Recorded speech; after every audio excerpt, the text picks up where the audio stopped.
De varios años para acá me resulta problemático hablar de la verdad, una palabra que es difícil no escribir con mayúsculas como el nombre propio de todo y como la vida intrínseca a lo aparentemente legítimo. La verdad parece ser una manera de enunciar la imposible experiencia de lo absoluto, cuya noción, en más de un sentido, parece que ha dificultado nuestras vidas de la manera más terrible, mucho más de lo que nos ha ayudado a hacerla más justa y comprensible. A pesar del anterior posicionamiento y sin renunciar a él, creo en la legitimidad del problema de la verdad y por lo tanto del absoluto. Son tópicos trascendentales de importante repercusión en nuestras vidas que, por lo tanto, son parte del examen de la misma y, por lo tanto, parte de la problematicidad de la condición humana. Estas cuestiones han sido agudamente atendidas por la que Kant consideraba la parte más importante y que más esfuerzo le exigió al filósofo prusiano de la crítica de la razón pura, la dialéctica trascendental. No me detendré en abordar dicho momento tan importante de la llamada filosofía occidental. Sin embargo, me parece negligente ni siquiera mencionarlo. Por otra parte, en De verdad y mentira en sentido extramoral, el joven Nietzsche afirma que las palabras más importantes de los evangelios las pronunció Poncio Pilatos cuando preguntó y se preguntó, ¿qué es la verdad? Verdad es una palabra pesada y volátil como bomba atómica. Sin embargo, solemos llevarla en nuestro bolsillo como si fuera ligero centavo. Nos es inevitable ostentarla de dicha forma, probablemente porque entraña un sentido de justicia. Las materialidades concretas de nuestro mundo que pueden referir a la posibilidad de esta última se evidencian aparentemente más lejanas, quizá cada vez más, a pesar de lo inferible de su necesidad. Hablo de una justicia que solemos creer dependiente del develamiento como acto de evidencia de la verdad. Sin embargo, no solemos advertir el peligro del juicio fácil contra las máscaras que estructuran nuestras vidas y la incomprensión de su necesidad.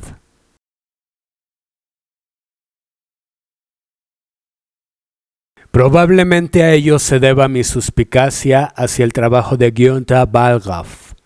Este último, en tanto que artífice de una poiesis, resulta poco creíble al confrontar su escritura con la ingenuidad que puede implicar el no advertir que su labor es la habitación de un intersticio, la constitución de un entrecruce como manera de comprensión de materialidades concretas a partir de la densidad ontológica de un ejercicio escritural del lenguaje verbal, lo cual implica el problema de la mediación de este último, además de su compromiso, también problemático, con la densidad ontológica de los fenómenos del mundo a los cuales refiere. Por ello resulta paradójico que un escritor que ha hecho del artificio su oficio, como todo buen poeta, declare: hay que disfrazarse para desenmascarar a la sociedad, hay que engañar y desfigurarse para descubrir la verdad. Son las palabras de un escritor que también se ha dedicado al periodismo encubierto para acceder a materialidades concretas de la vida que se antojan inaccesibles para muchos de nosotros y también para muchos de los colegas de Walraff, porque puede ser difícil que un trabajo periodístico pueda tener un carácter testimonial semejante al del también narrador alemán, quien ha vivido de primera mano, por lo menos aparentemente, la vida de un cuerpo sujeto a dinámicas de consumo y producción implicadas en la propia explotación laboral de la cual es parte como sujeto de la misma. Quiero ser justo con dicho autor y tratar de entender a qué se refiere cuando habla de verdad. La primera claridad que me parece importante tomar en cuenta es la del esfuerzo del periodista por lograr constituir condiciones especiales que le permitan acceder a materialidades concretas, en ese sentido únicas, implicadas en una habitación de la vida constituida por lo laboral. Efectivamente, ello depende de la dificultad de conseguir a través del propio cuerpo, en carne propia, el testimonio de su sensación, la sensación de un cuerpo vivo, de su propia explotación. Bulgakov, en condiciones relativamente semejantes y comunes, consigue también el testimonio de sus compañeros como cuerpos vivos sometidos a problemáticas condiciones laborales. Dicho testimonio, por lo especial de su circunstancia, lo considero todavía más importante que el propio discurso de Bulgakov como periodista encubierto.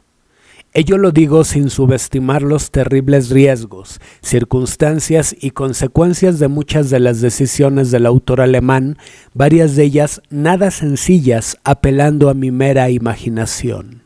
La relevancia que le concedo al testimonio de los compañeros de Bulgakov en relación con el trabajo de dicho escritor tiene que ver más con la posibilidad de poder advertir al cuerpo común de los mismos en su habitación de lo laboral y la dinámica de la misma, manifiesta a través de su testimonio del día a día de sus propios cuerpos, los cuales, a su vez, constituyen dicha forma de vida. Un cuerpo común ante la institución como adversidad de la vida laboral, una aesthesis del cuerpo común que también parece haber logrado Bulgakov con sus compañeros, en tanto que habitación de su sensación. En esa medida, ello también podría implicar la posibilidad de entender al discurso del también poeta como una habitación poética de dicha circunstancia. Es aquí cuando parece que puedo comprender de mejor forma la postura antecitada del también periodista, aparentemente en relación con la verdad.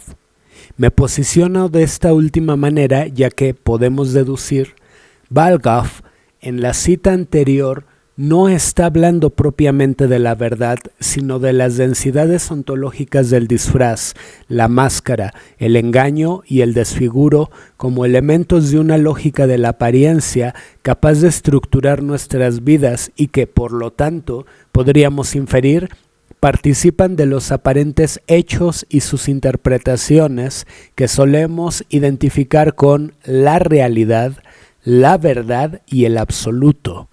Ello pone sobre la mesa que resulta tan problemático afirmar todo es mentira como todo es verdad. El escritor comienza su relato dando cuenta de su proceso de entrenamiento para llevar a cabo su labor como obrero de la fábrica a la cual ha ingresado. En el condicionamiento que implica, Bulgakov advierte una huella tanto fisiológica como psicológica en quienes se sujetan a tal dinámica, en este caso, la compañera de trabajo que lo instruirá. Se trata de una serie de epifenómenos de la normalización de un cuerpo. Una mujer me inicia en el trabajo. Lleva ya 4 años a la cadena y ejecuta su labor durmiendo, como ella misma dice. Sus facciones se han endurecido como las de un hombre. Después de 2 días de iniciación, la mujer se traslada al lavado de coches. No está satisfecha con el traslado. Teme por sus manos que se empapan de gasolina. Pero nadie le pregunta con respecto al particular. Es sugerente que Bulgakov utilice, quizá de manera llana, la palabra iniciación, la cual tiene, por lo menos en español, una acepción o carga simbólica que remite al espíritu y sus transformaciones, capaz de constituir la renovación o cambio de nuestras formas de vida y, por lo tanto, del ejercicio de hábitos y dinámicas que estructuran nuestras habitaciones del cuerpo. La compañera de Bulgakov evidencia en su aspecto un maltrato y un abandono de sí misma, una deshabitación de su cuerpo que la ha mecanizado al grado de ser capaz de una automaticidad semejante al sopor en su zona de trabajo, según ella misma, nos cuenta el narrador. Hay una preocupación, sin embargo, por el maltrato de sus manos al empaparse de gasolina. Sería inferible pensar que dicha preocupación tiene que ver con el aspecto tan inmediato y visible de tales extremidades, con el hecho de que las manos constituyen un recurso importantísimo para nuestra relación dinámica con el mundo, su contención, aprehensión y sujeción, en términos latos, de todo aquello que podamos alcanzar con los puentes al mundo que son nuestros brazos. Tal alienación es advertida por el narrador en sí mismo, personaje protagónico de su relato. A las 15:10 en punto se pone en marcha la cadena. Después de 3 horas yo mismo soy cadena. Siento el movimiento de la cadena como un movimiento dentro de mí. Según el testimonio de Valgov, la motricidad de la vibración atómica de la herramienta de trabajo, que también es el área de su labor, tiempo y espacio del mismo, condicionan su ritmo vital teniendo hondas repercusiones anímicas. La repetición de tal mecanicidad influye en el cuerpo del protagonista como una disonancia incompatible con el ritmo vital del cuerpo de un hombre. Una falta de sintonía que absorbe la sensibilidad y emotividad que constituyen nuestra sensación. Pensando de manera muy básica el fenómeno de lo mecánico, quizá podemos afirmar, o por lo menos inferir, que la herramienta, su eficiencia y funcionalidad han alienado y consumido a su ejecutante, lo han instrumentalizado. La alienación también consiste en una identificación entre el ser humano y sus instrumentos. Una evidencia de lo anterior es detectable en otro de los testimonios de uno de los compañeros de Valgov. Entonces se trabajaba en cadena más cómodamente. Donde antes en una cadena había 3 trabajadores, hoy trabajan 4 en 2 cadenas. El anónimo trabajador da cuenta de una época en la que había más sintonía y comprensión de la misma como parte de la dinámica laboral. Se recurría a una fuerza humana más correspondiente con la herramienta a emplear, lo cual implica cierta conciencia de la diferencia entre herramienta y humano, que permitía una mejor habitación de dicha dinámica laboral. Habría que pensar o inferir que, quizá, incluso había mayor eficiencia en la dinámica en cuestión. Sin embargo, más que los resultados como evidencia de la satisfacción del ejercicio, parece más importante la satisfacción de las expectativas iniciales de los propietarios, sin pasar por el examen de la racionalidad de las mismas y sus condiciones de posibilidad. Parece que cualquier argumento al respecto estorba a la productividad deseada como interés privado y por lo tanto a los propietarios del mismo. Quizá valga la pena advertir una posible relación entre tal sujeción y la alienación antes mencionada. Imponer a la misma como sujeción de los cuerpos vivos a través de su identificación con la herramienta, lo cual también implica concebir al cuerpo humano como herramienta, instrumento, máquina y mecanismo a través de facetas análogas de los ejercicios de producción y explotación que han sido impuestos a través de la necesidad de dichos cuerpos como condiciones de los propietarios empleadores de la empresa. Es aquí donde podemos inferir la irracionalidad o la barbarie que Valgov parece querer constatar.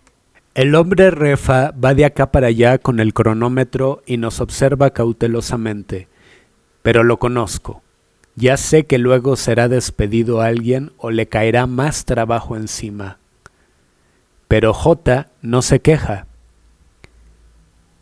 Se acostumbra uno a ello. Lo principal es que aún estoy sano y cada semana unas botellas de cerveza. Cada día, al terminar el turno, a las 23:40, hace un par de horas extraordinarias y barre, con otros 2, nuestro departamento. El término refa, empleado en la traducción del relato de Valgov, remite a la palabra refacción. Se trata de un diminutivo que refiere a un dependiente del área de fabricación de refacciones de una fábrica automotriz, aunque también es un término utilizado para el obrero común de la misma. Sin embargo, el autor alemán parece también querer indicar su carácter deleznable, prescindible y sustituible, en tanto que llegue a dejar de ser capaz de la eficiencia propia de un instrumento o herramienta. La función del empleado del cual habla el escritor es la de vigilar el sostenimiento del ritmo de producción por parte de los cuerpos que están sujetos al mismo al llevar a cabo dicha dinámica laboral. Balgaf sabe que el hombre refa es un ser susceptible de explotación y que solo aparentemente posee mayor privilegio por su puesto de trabajo. Dicho capataz es tan sustituible como cualquier otro empleado. El escritor hace un énfasis en la aceptación de dicho capataz de su propia circunstancia. Dicho consentimiento se manifiesta en su voluntad de hallar y aprovechar desahogos, cambios de ritmo de su corporalidad a través de dinámicas lúdicas de esparcimiento que incluyen el recurso de la ingesta de sustancias como el alcohol, el cual también puede armonizar a la fisiología humana sujeta al ritmo de la explotación, la producción y el consumo del propio cuerpo implicado en el cumplimiento de una jornada laboral por parte de quienes llevan a cabo su propia explotación, sujetos por su necesidad.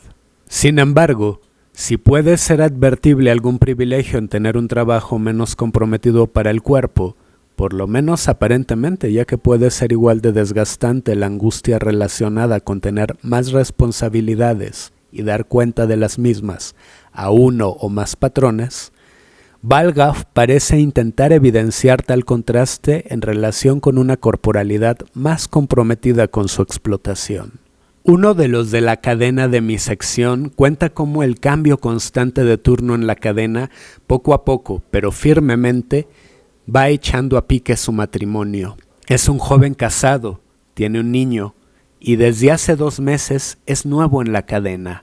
Advertimos la sujeción de un cuerpo a estadios y ritmos abruptos capaces de desmontar una fisiología, disonantes en relación con la sintonía con uno mismo que implica nuestra armonía. Se trata de la imposición del ritmo mecánico de procesos de consumo y producción a un cuerpo cuyo ritmo vital puede ser incompatible, de manera importante, con los mismos.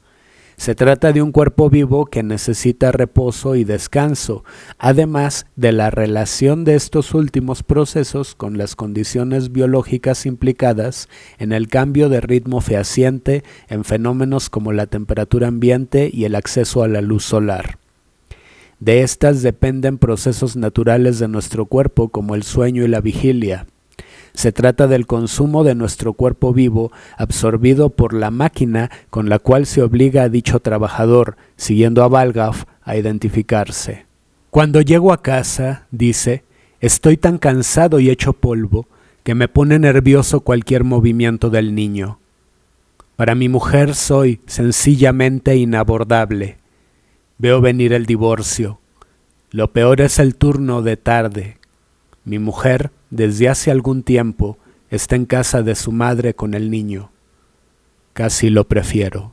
El autor alemán, dando continuidad al testimonio de dicho joven obrero, da cuenta de la falta de contemplación de la importancia de estadios vitales propios de nuestra humanidad y relacionados con nuestra animalidad, como los implicados en la posibilidad de compartir, ser y hacer familia.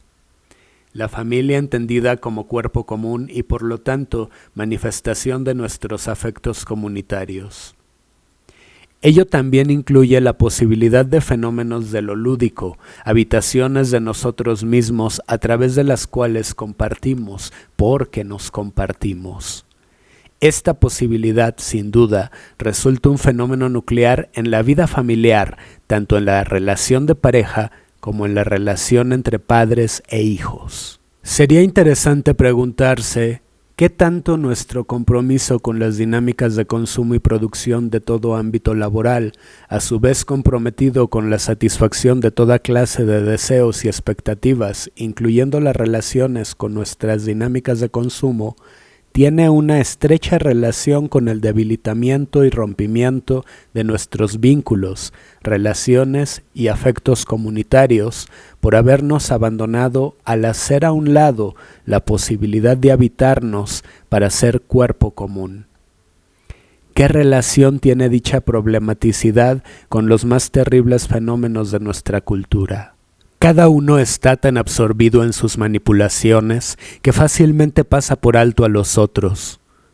Lo que agota de la cadena es la constante monotonía, el no poder hacer una pausa, el estar completamente entregado. El tiempo pasa, atormentando lentamente, porque resulta vacío. Parece vacío porque nada verdaderamente humano sucede. Lo interesante de la imagen anterior es la posibilidad de pensar la desterritorialización de nuestra subjetividad a través de dicho proceso de alienación.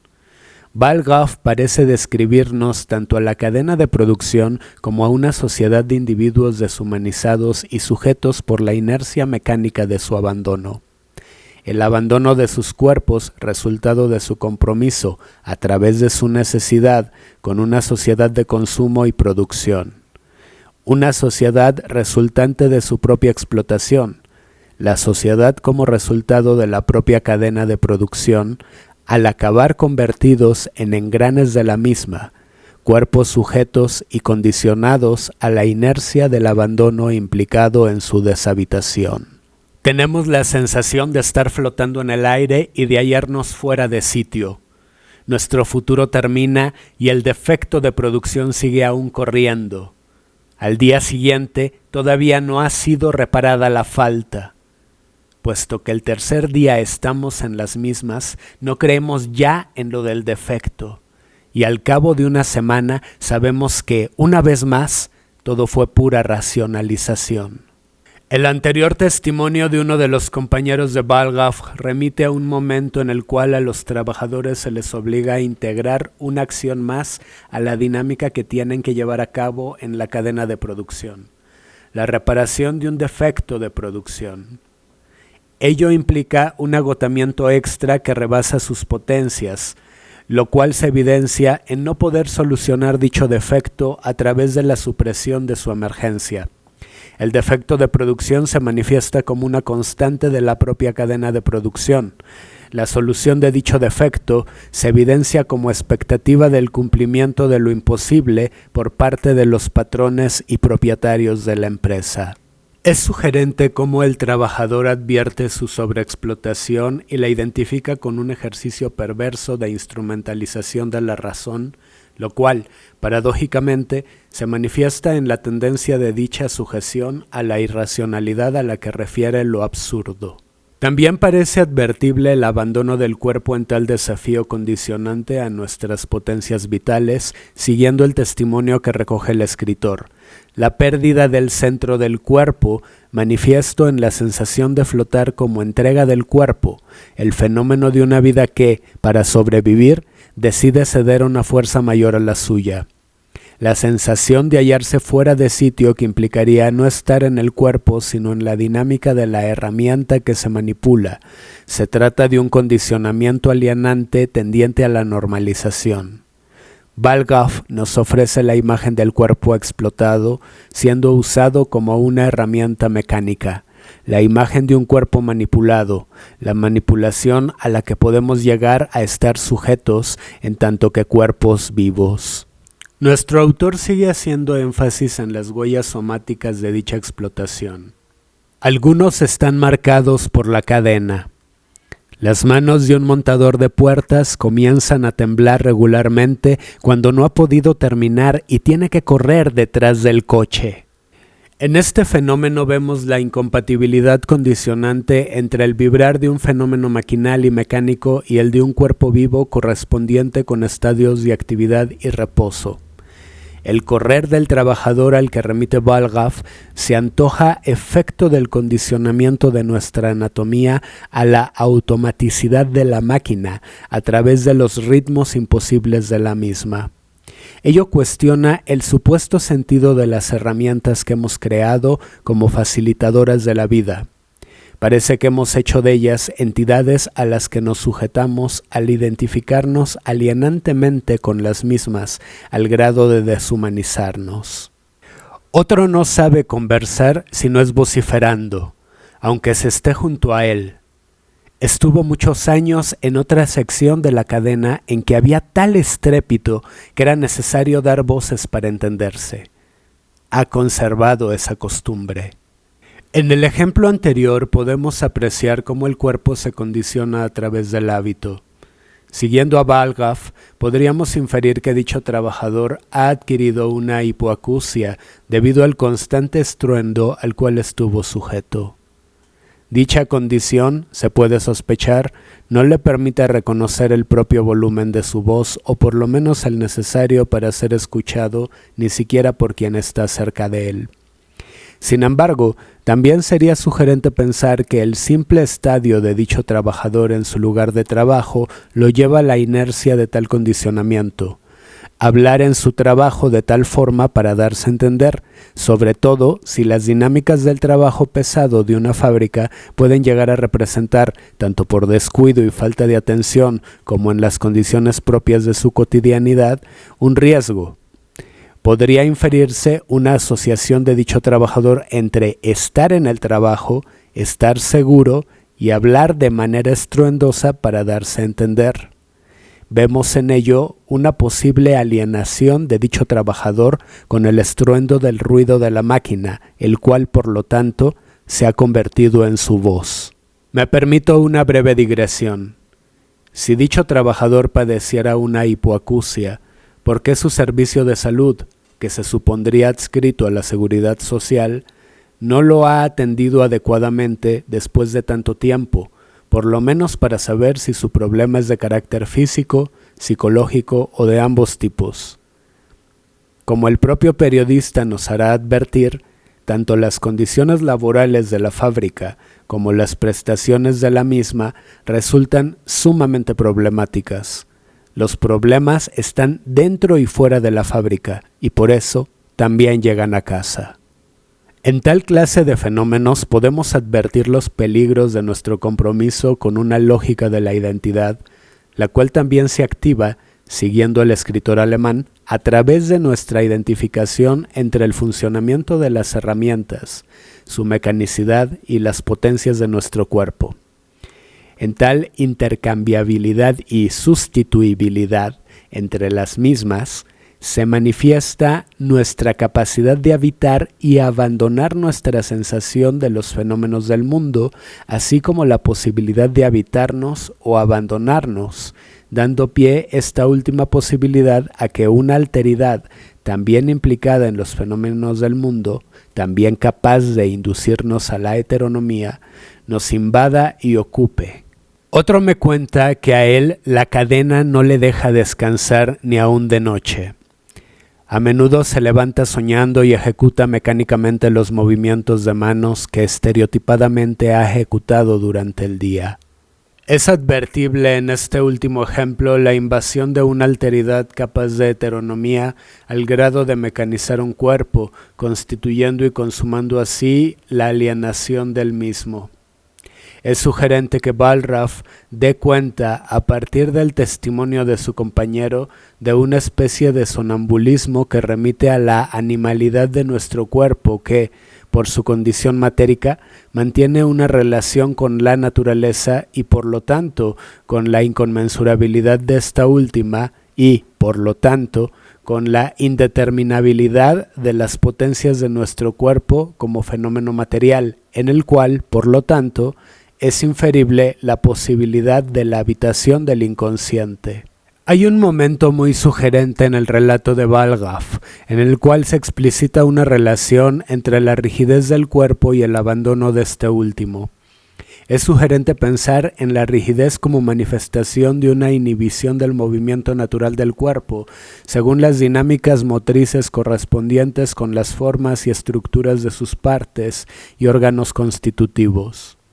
Quizás sería interesante pensar dicho fenómeno como una parálisis proveniente del propio cuerpo, como recurso del mismo ante una determinada circunstancia y quizá resultado de su automatismo.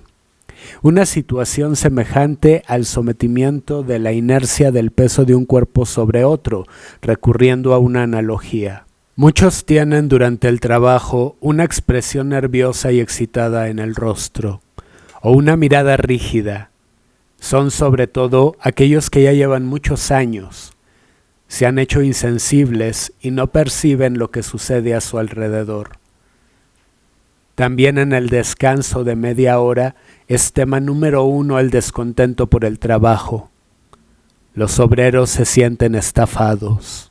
Es sugerente, apelando a la imagen anterior, cómo Balgaf parece advertir un fenómeno semejante a la ansiedad por parte de algunos trabajadores. Podemos inferir que es el caso de los recién iniciados, mientras que los demás han generado, probablemente como manifestación de un recurso de sobrevivencia de nuestro organismo, una coraza somática en la que consiste su rigidez como habitación de su angustia. Ello implica que esta última no puede salir de tal coraza porque la misma parece una posibilidad de lo impenetrable del cuerpo vivo, para que nada entre y lo lastime como fenómeno del mundo. Es entonces que podemos inferir la insensibilidad de la que nos habla el escritor alemán. En mi humilde opinión, más que insensibles, dichos trabajadores se han vuelto indolentes en un intento de reprimir su sensibilidad, la cual probablemente identifiquen como causa de su sufrimiento. Para defenderse de su entorno, siguiendo a Balgaf, han anulado la sensación del mismo. En ello radica el abandono de nuestra sensación y por lo tanto de nuestra sensibilidad, nuestra Eistesis, le llamarían varios estudiosos de la estética. Tal deshabitación, podemos inferir, resulta un acto de inhibición y represión como huella somática del dolor padecido, manifiesto en dicha rigidez. La amargura de tal miseria, parece sugerir el también periodista, se manifiesta en la maledicencia angustiada que implica la habladuría, cuyo contenido, en este caso, es la queja del trabajo como lamento por su circunstancia, probablemente el padecimiento mismo de su propio abandono de sí mismos. Saberse sujetos voluntarios de dicha forma de vida los angustia. Adolecen la limitación aparente de un horizonte que no les ofrece salida y por ello se sienten estafados. La miseria compartida de la habladuría quizás sea su única violencia posible ante el poder de la empresa, como acto compensatorio ante el sometimiento de la sujeción que viven. Somos peones de ayuda de la máquina. Lo principal, que se llene el cupo de producción, dicen. ¿Quién significa más que un número de 7 cifras? Cuanto más bajo es el número de control, mayor es el rango del portador. Balgaf parece querer mostrarnos a través del testimonio del trabajador al cual le ha dado voz, cómo estos obreros son conscientes de que su pertinencia y relevancia está supeditada a la maquinaria de la fábrica. La valía de los trabajadores es menor que las máquinas con las que trabajan, evidenciándose como herramientas ancilares y sustituibles, reemplazables, como si, más bien, se tratara de las refacciones de las herramientas con las que trabajan. Herramientas que, a partir de la imposición de una actividad de producción impuesta por el propietario, domina a los trabajadores en lugar de que los trabajadores dominen dichas herramientas como fenómeno de la armonización que significa nuestro autodominio como cuerpos vivos. En esto consiste la dominación del propietario, siguiendo al autor. Me parece relevante recordar cómo, según Kant, el valor es variable e intercambiable. Lo que tiene valor es susceptible de intercambio y variación. Por ello, según el filósofo prusiano, los seres humanos no tenemos valor sino dignidad. Sin embargo, como parece querernos advertir Günther Balgaf, los trabajadores de la fábrica tienen valor para la empresa, no dignidad, y por ello, para los empresarios los obreros son reemplazables, sustituibles y deleznables. Los obreros valen de acuerdo y en proporción geométrica al beneficio económico implicado en su productividad y por lo tanto fuerza de trabajo. Son objetos de intercambio, seres intercambiables y sustituibles en relación con el valor económico que representen, siguiendo al narrador. Yo llevaba más de 5 años en G, sin haber estado enfermo una sola vez cuando tuve un accidente. Entonces, cada 3 días se me emplazaba para visitar al médico, hasta que se pasó de la raya y dijo, «Cuando esté usted útil para trabajar, lo determino yo». Parecía como si estos emplazamientos fueran esquemáticamente ordenados por una máquina, pues mi maestro me conocía y sabía que yo, no sin razón, estaba de baja. Antes de proseguir este análisis, me detengo brevemente en advertir que la palabra maestro de la cita anterior tiene otra acepción en alemán. Meister, que sería la palabra maestro en dicha lengua, no solo remite a quien se dedica a la enseñanza, sino también a quien ejerce y domina un oficio. En el caso de la cita anterior, en el testimonio del trabajador recogido por Walraff, dicho empleado se refiere a su jefe inmediato. Lo que nos comparte el relato de Walraff da cuenta de la indolencia de la empresa como dispositivo al ser capaz de negar y anular la dignidad de sus trabajadores. Un trabajador con buena salud que ha sufrido un accidente y que no tendría motivos para suponérsele alguna irresponsabilidad o maña de su parte, se ve subestimado a través de la negligencia que implica obstaculizarle el acceso a un justo y adecuado servicio médico, a pesar de corresponder con el cumplimiento de su trabajo, lo cual garantizaría sus derechos laborales.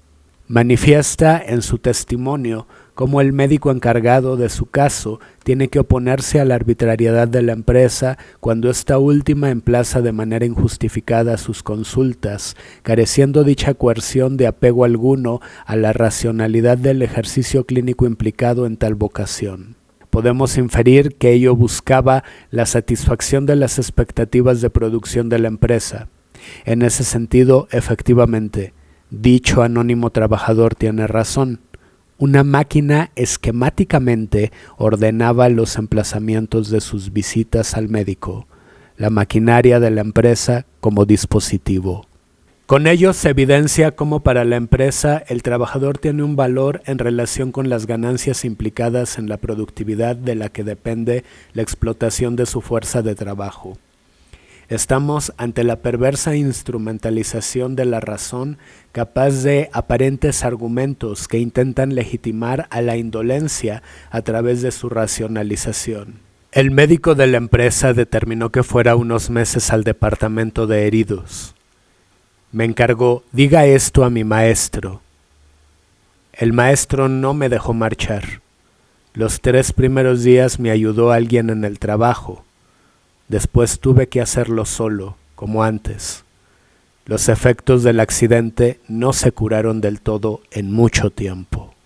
Con base en la productividad de los cuerpos y por lo tanto con base en la posibilidad de su explotación, es que los cuerpos valen en relación con sus ganancias, son pertinentes o en el caso de que dejen de ser productivos, son desechables.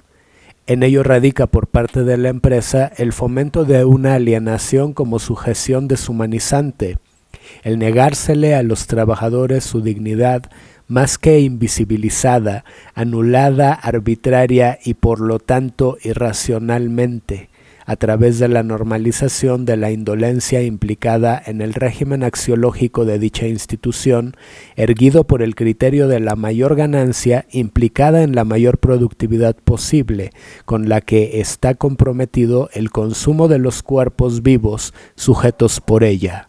El que se hace viejo y no puede ya seguir el ritmo de tiempo, recibe un puntapié. Ha llenado su época de servicio y cumplido con su obligación.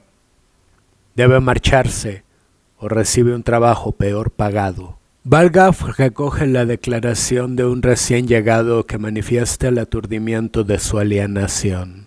Estamos aquí como tontos, dice indignado un trabajador de 20 años que aún no está acostumbrado a marcar. Se refiere al aturdimiento del sometimiento a la maquinicidad del ritmo de la cadena de producción como disciplinamiento de los cuerpos vivos. Es sugerente cómo dicho aturdimiento puede implicar una reducción de conciencia y autoconciencia, manifiesta en la posibilidad de nuestra irreflexividad, el abandono de nuestra reflexión como otra posibilidad del abandono de nuestro cuerpo y olvido de nosotros mismos. ¿Será posible que la reducción de la alienación de esta clase de ritmo de trabajo pueda culminar con el estadio de la mera apercepción, la percepción de sí mismo?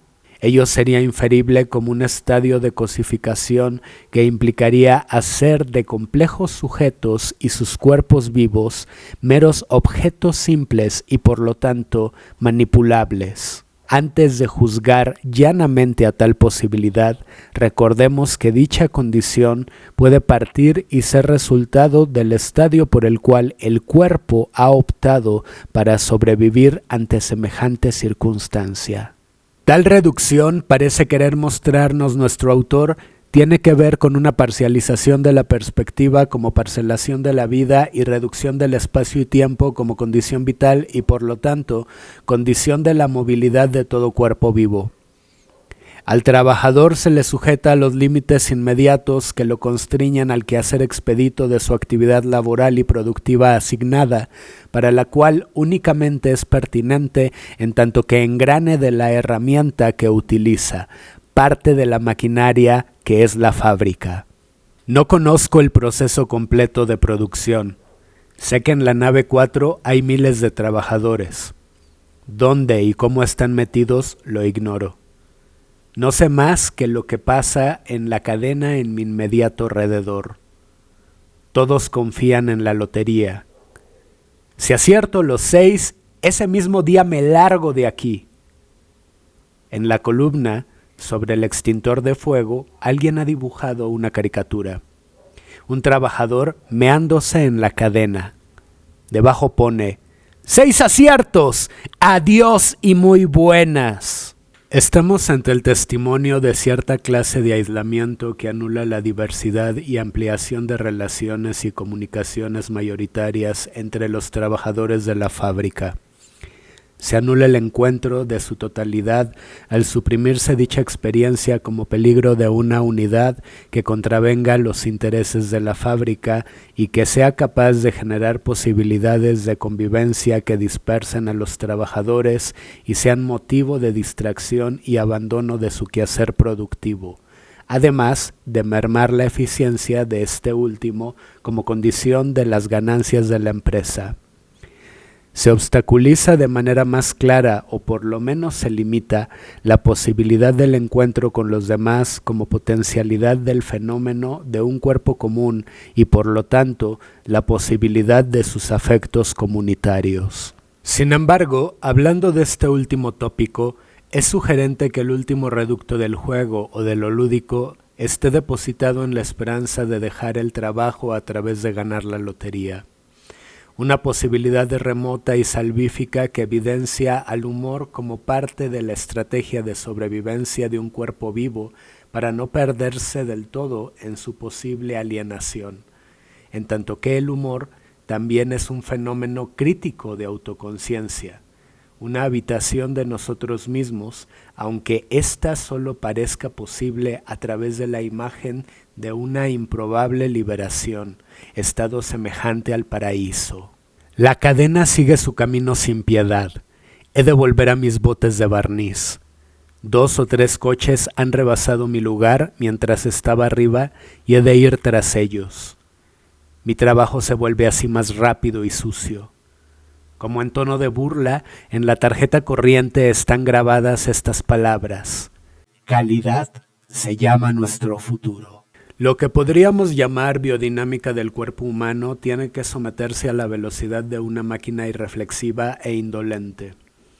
Un cuerpo no vivo incapaz de tales posibilidades de la sensación de un cuerpo vivo.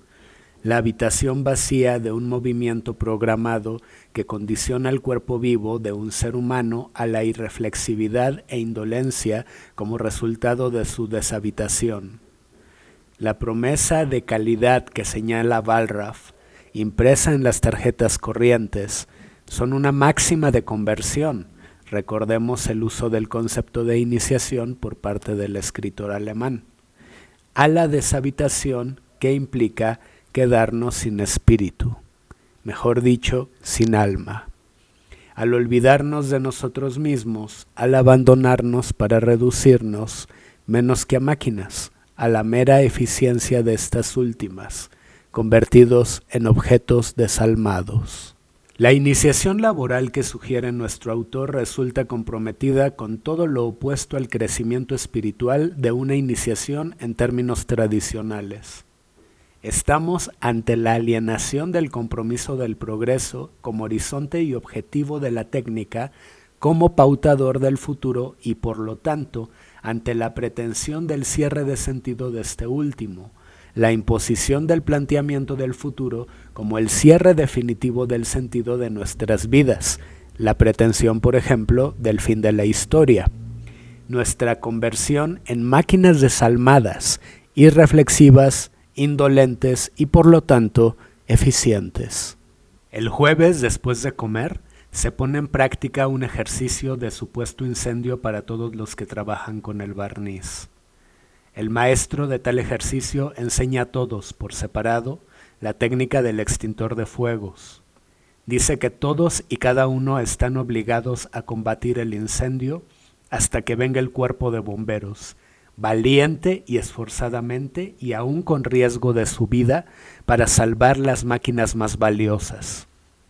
Lo que no aclara es cómo salvar la vida en estas circunstancias. Dice también que hay que tener cuidado con un extintor de fuegos automático muy eficaz. Cuando se declara el fuego en el sector de la nave en que están las máquinas más valiosas, automáticamente se pone en funcionamiento el extintor. Después del toque agudo, deben abandonar esta sección en el intervalo de 10 a 15 segundos. De lo contrario, quedarían sin conocimiento por efecto del torrente de productos químicos y morirían víctimas de las llamas. Por último, comprueba la asistencia de los convocados.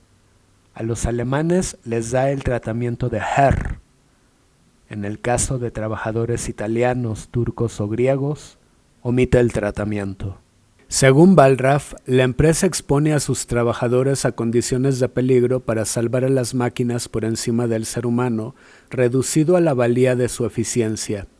Ello evidencia el ser considerados meras herramientas para llevar a cabo un trabajo, incluyendo el del resguardo y salvación de las máquinas con las que los manipulan cuando las manipulan, herramientas de las cuales se puede disponer ante peligros mortales concretos, incluyendo circunstancias químicas que no contemplan el cuerpo vivo de un ser humano como cuerpo susceptible del peligro de estar en contacto con dichas sustancias, las mismas condiciones de eficiencia para sofocar tal clase de siniestros contemplan el resguardo y salvación de las máquinas, no consideran el bienestar de los trabajadores, ya que la eficiencia de dichas condiciones, como señala el maestro de tal procedimiento, implica la probabilidad del alto peligro de una intoxicación química de los empleados involucrados en dicha labor.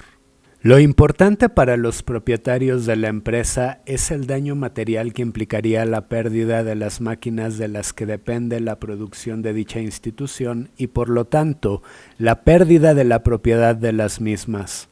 Esta última constituye el poder fáctico de los propietarios. Se le exige a los trabajadores coraje para llevar a cabo dicho resguardo ante la adversidad de un incendio. Sin embargo, ¿cómo pedirle coraje a un cuerpo sujeto a través de su necesidad y por ello tendiente a la mezquindad de su egoísmo cuando se le ha condicionado a creerse objeto de valía y no de dignidad? Por si fuera poco lo anterior, la reducción a tal eficiencia es susceptible de agudización. Los empleados inmigrantes padecen el racismo de sus jefes por su extranjería. Se les quita el trato de Herr, señor en alemán, el cual implica un mínimo reconocimiento social entre los varones adultos alemanes, probablemente con el fin de llevar a cabo un ejercicio paternalista sobre dichas personas para ser tratados como niños con la indefensión y subestimación del caso, como parte de una subordinación de por sí problemática e injusta, nos comparte el periodista alemán. Resulta sugerente pensar que la extranjería de dichos empleados sea considerada como la razón suficiente para ser subordinados con tal injusticia. Ello implica pensar a la nacionalidad como una propiedad de quien la posee por estar en el territorio en el cual nació y a los ciudadanos reconocidos de un Estado-nación como propiedad de este último. No me parece superficial poder llegar a inferir al Estado-nación como el gran modelo de nuestras instituciones, como normalizadoras de dinámicas de consumo y producción. Sin embargo, no siempre fue así, según las voces que encuentra Balgaf. Antes eran otros tiempos. Íbamos juntos los domingos con las familias. Incluso entre 5 llegamos a montar un coche. Teníamos todos el mismo oficio y éramos algo. Hoy son más solicitados los peones. Con ellos se puede hacer todo. El trabajador apela a un reconocimiento perdido. Antes éramos algo, dice el trabajador refiriéndose al oficio que tenían. A dicha pérdida se refiere tal obrero cuando habla de la solicitud de los peones. Así enuncia la alienante reducción a meras herramientas de la cual hemos hablado, herramientas con las cuales, como ya hemos visto, efectivamente se puede hacer todo, dicho con lo abierto e inconmensurable de tal posibilidad. Es importante advertir cómo el testimonio establece una relación entre tal consecuencia y la escisión de los afectos comunitarios implicados en una convivencia entre trabajadores como posibilitadora de, incluso, una mutualidad o mutualismo. Se puede apreciar en ello una inducción a la indolencia a través de la sujeción a la necesidad por medio de la precarización de las condiciones laborales como estímulo del egoísmo a través de la indolencia misma de los propietarios. Yo me veo obligado a hacer normalmente horas extraordinarias. Habito una vivienda en la empresa, 2 habitaciones, 138 marcos. Ahora el alquiler subirá a 165. La empresa la llama vivienda social. Yo lo llamo explotación de la necesidad de vivienda. No puedo permitirme el lujo de salir fuera en vacaciones. Es advertible la indolencia de los propietarios en la precarización de las condiciones laborales. Se trata de una inducción a la indolencia capaz de generar su cultura a través de nuestros estadios del mundo. Es a través de tal normalización que también nuestra cultura nos induce a nuestro malestar al hacer cultura. Ello se agudiza si renunciamos a la reflexión que implica el ejercicio de nuestra autonomía como vía para la comprensión de la que un cuerpo es capaz, incluyendo la sensación, sensibilidad y emotividad del mismo. Tal posibilidad como un posicionamiento opuesto a la indolencia. El actuar indolente de los propietarios de la empresa genera la cultura con la que se conducen sus subordinados, propiciando la indolencia de los mismos y por lo tanto el malestar que los sujeta y motiva su egoísmo. No nos olvidemos de nosotros mismos al olvidar que nuestras acciones en el mundo y los estadios del mismo que llevamos a cabo a través de ellas también generan cultura por sí mismos. En la conciencia de esto último radica la comprensión de la importante diferencia entre estar en el mundo y habitarlo. No hay habitación del mundo sin habitación de uno mismo. No hay habitación del mundo sin autonomía. El escritor alemán nos ofrece un magnífico ejemplo de la importancia de dicha comprensión. Cuando el dios de la nave habla sobre la dignidad humana, menciona entre otras cosas el alivio del calor que hay en G. Con el dios de la nave, Balgaf se refiere al supervisor del área de trabajo al cual el autor está subordinado.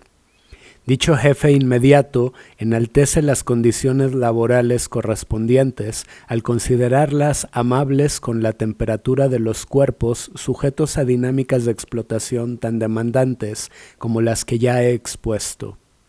Al respecto, el testimonio de los compañeros del escritor resulta contrastante. Informo de esto a los trabajadores. Se ríen de mí. Sí, la última vez que lo disfrutamos fue hace 2 años. La cadena estuvo parada durante 10 minutos. Después corrió mucho más aprisa. Lo principal es que el número de coches producidos esté de acuerdo con el plan previsto. Pausas de calor, practicadas de esta forma, son paparruchadas y pura teoría. El trabajador al cual Balgaf le da espacio en su relato hace referencia a lo que la empresa llama pausas de calor, descansos para los obreros con el fin de que no sufran algún percance debido a las altas temperaturas del área de trabajo. Se evidencia el posicionamiento crítico de dicho empleado al advertir que dichos recesos no son ningún privilegio ni generosa renuncia por parte de los propietarios. La empresa recupera los minutos perdidos al acelerar la cadena de producción. Adviértase que el bienestar del trabajador, incluyendo el tiempo del mismo, es una pérdida de dinero, no una inversión, según la empresa. Además, se puede inferir que la institución hace de tal supuesto cuidado una excusa para acrecentar la explotación. Adviértase lo perverso de la estrategia. Todo ello planteado con la alevosía y ventaja que puede implicar ser el propietario privado de los medios de producción. Están previstos 10 minutos de pausa cada 3 horas, cuando el termómetro a las 9 de la mañana marca a la sombra 25 grados. El termómetro está colocado en la puerta principal, cerca de las salas de la dirección, donde constantemente sopla un fresco aire del Rin. Aunque haga un calor espantoso, el termómetro no señala nunca los 25 grados por la mañana. En los días de calor, he medido la temperatura de nuestro sector de la nave. Trabajamos entre 2 hornos de barniz y casi nos morimos de calor.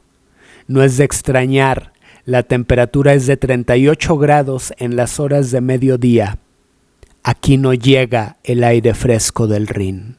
En las líneas anteriores, Balgaf expone cómo las condiciones materiales de las que dependen las llamadas pausas de calor están arbitrariamente montadas para beneficio del interés privado de los propietarios. La satisfacción de la producción deseada como principal objetivo. Los trabajadores dejan de ser fines en sí mismos para convertirse en medios para tal empresa. Siguiendo al escritor, se les ha negado el patrimonio del mundo, que es su viento fresco, en este caso, el viento fresco del Rin. De tal manera podemos advertir cómo nuestros compromisos con un futuro planteado por el progreso y sus dinámicas de consumo y producción nos pueden llegar a negar nuestra habitación del mundo si renunciamos a la habitación de nosotros mismos.